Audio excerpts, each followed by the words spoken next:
Let's talk a little bit more about that Russian roulette story.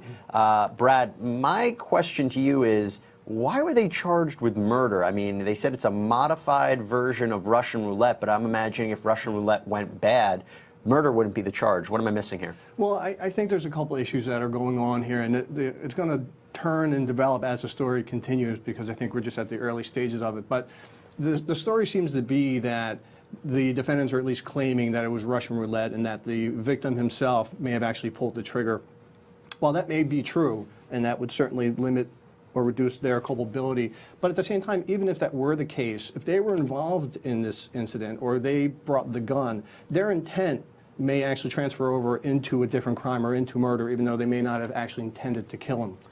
But is there evidence that they wanted him dead? I mean, I read a little bit about this story, and it seems that they might have had a grudge against him, and might have been something going on that we don't know about yet. Have you read about that? Well, there's a few things that are in the news right now, and the main thing that I've heard about is a social media post from one of the alleged defendants, where there's a question that maybe he admitted to this crime and maybe there was some motive. But the problem with social media is, although it's been with us for a long time, its use in the courtroom is relatively new. So there's always questions surrounding authenticity, admissibility, and then also just credibility. You know, how many times have you seen a Facebook post from somebody saying something about how great their life is, but then you get to know the person's really not that case? So the mere fact that they posted something that may have suggested their involvement doesn't necessarily mean that it's accurate.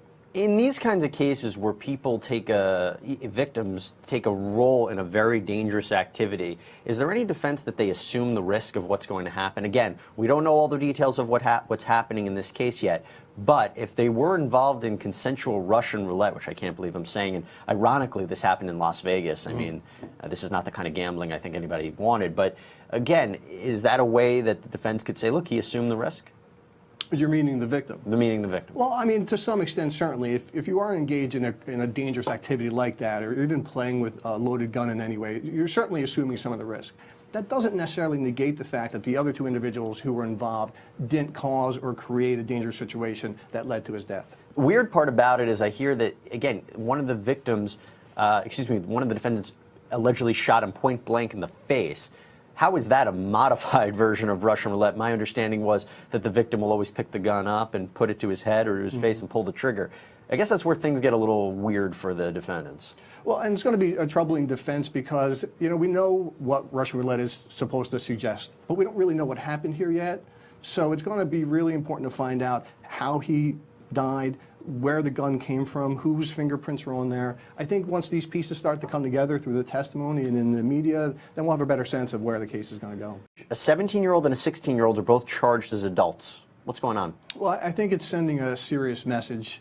The juvenile system is about rehabilitation. And Brad, let me sorry to interrupt. Brad Micklin, I messed that up. See, your first time on the program, and I keep messing it up. Brad Micklin. I let it go because I want you to invite me back. So. My apologies. Please, okay. Please continue. So like I was saying, the juvenile system is about rehabilitation. So the punishment is always going to be significantly less, especially if there's never any death penalty.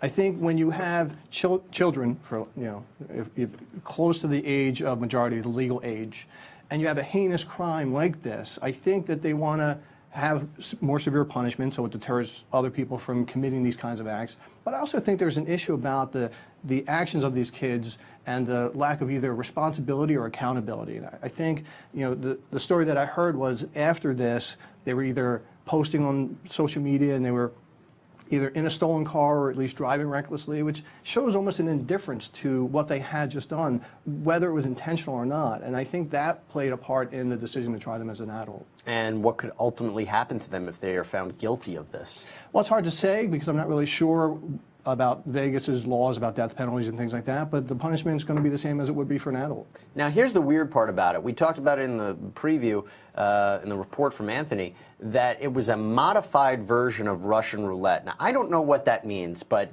if he was shot in the face by one of these guys, that's not the Russian roulette that I have always heard of. It was always my understanding that the victim in this case, and when I heard Russian roulette, I assumed when I first read about it, he took the gun, put it to his head, and it was an accident of some sort.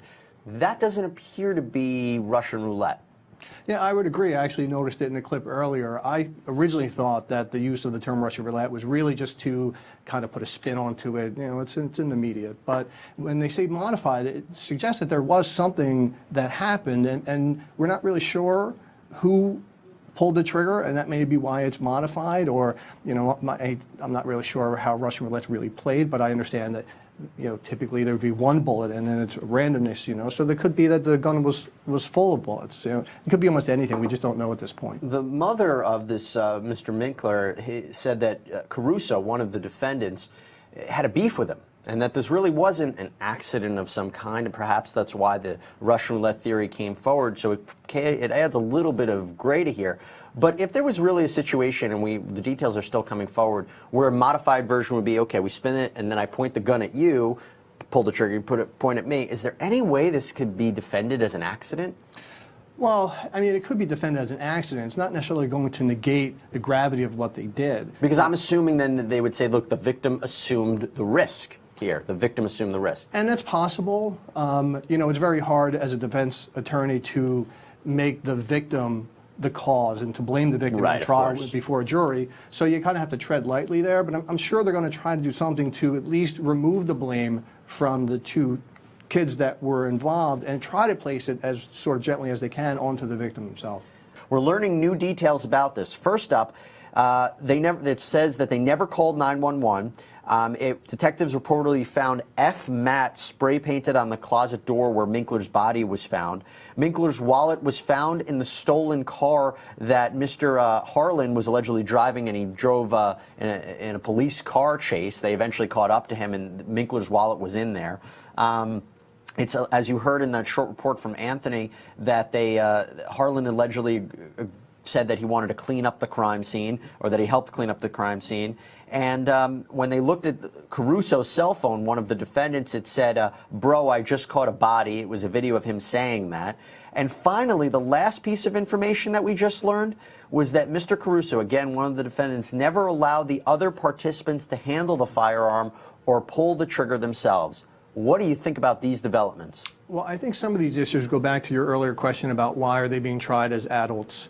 You know, there's always a chance when you have guns involved that things can go horribly wrong. It doesn't necessarily mean that was the intention. It could have just been foolish and went tragic.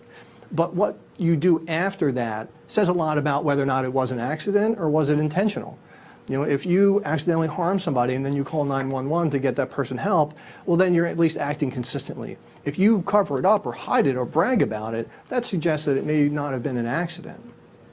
But the revelation that if this is true, that he never allowed them to handle the gun, the defendant, never allowed other people to handle the gun, how on earth is this Russian roulette? How can you blame it on Russian roulette? Well, we're not getting the statement from the victim. You know, we're getting this from the people either that are on trial or the people that are representing them. I think there's going to be a lot about these, I hate to call them children, the two defendants. I think we're going to learn a lot about them in their past. We don't know anything about these kids, what they were like before this, what possible trouble they had before this. It may not even been the first time that they committed an act like this. Investigators say that Caruso, again, one of the defendants, broke down and admitted to being involved. He said, though, it was an accident and that he'd been using Xanax. What do you think about that? It's hard to comment. I mean, I don't really know the exact effect that the Xanax can have, and I don't know how much he claimed to have been using.